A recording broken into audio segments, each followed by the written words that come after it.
In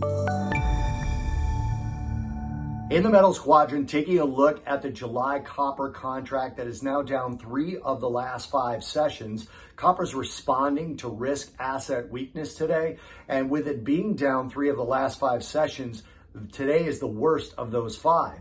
And that includes 2 sessions, today being one of them, with a drop of more than 1.75%. Copper's now working on its first down week in the past 4. We're down around 2.25%. On the low today, we were down 2.04% at 4.3635. We finished the day just short of down 2%. The high, we gapped lower by 0.06%. That was 4.4515. Yesterday's settlement was 4.4545. So a gap down lower and a move down all day with very little recovery settling near the lows. Now, the ECB meeting this morning was part of the reason as the ECB upgraded inflation and downgraded growth. I mentioned earlier, copper's responding to risk asset sell-offs, and those risk asset sell-offs are likely responding to predictions of slower growth with higher prices. Copper is not immune to that since it is one of the key components to a thriving economic engine. If the economies